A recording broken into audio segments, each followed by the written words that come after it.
Jim Morrison was definitely exploited, like from the start. I mean, but what do you do with people like that? I mean, the guy, if you analyze him and you watch him, like I have, and like we all have, you look at that and you're like, yeah, a lot of that's deliberate, that behavior, and you don't know what kind of psychosis or psychotic state you're dealing with. You watch Jim Morrison. But here, if you do watch him, he does suffer from a type of epilepsy. I think that they call absence seizures. He doesn't have full on. Yeah, he doesn't full on have like petit miles or anything like that. But he's definitely having absence seizures, and you can see that a lot of the time. And you know, after college and after they the thing with Jim is someone definitely molested Jim Morrison. Like it was either his father or his uncle or somebody like that. I mean, it just that's what it is.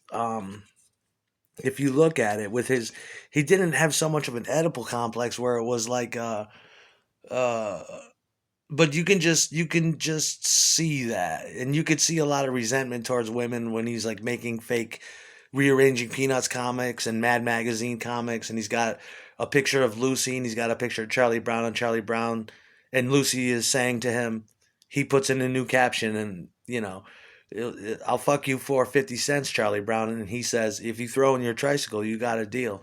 There's a resentment there against women, and there's a there's a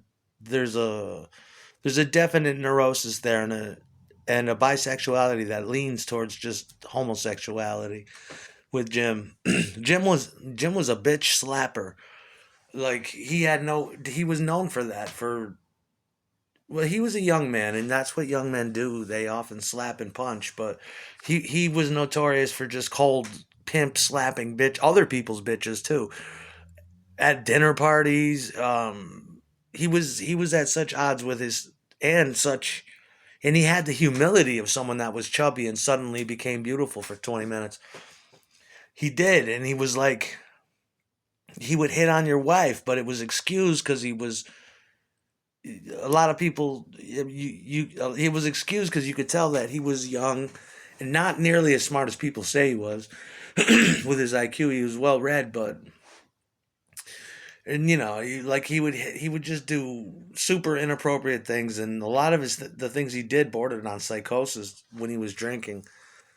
There was a definite, like, he was exploited because by the time Ray found him, that's how Ray Manzarek has a maternal or a paternal influence over Jim, because he was 7 years older, and he's basically J- Jim's passive aggressive handler at first.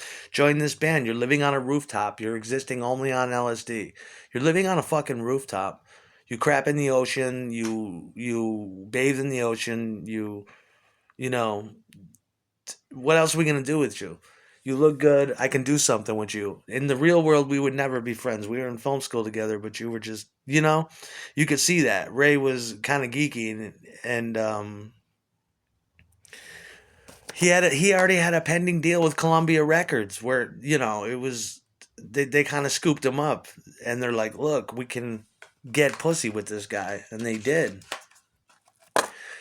and the thing with Jim is like, Jim was basically eaten up as soon as Robbie Krieger's father suggested that they get an attorney, which was super smart and super nice.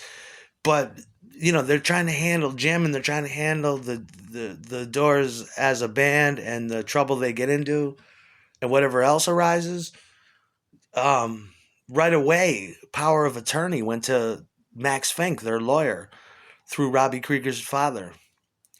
Um, and that's why Jim was starting to have. I mean, that's why Jim would call people slaves. He would call his producer, "You're a slave driver. You're a fucking, you're a Nazi," because like the time he found Bruce Bodnick, I think it was, watching TV in the studio room.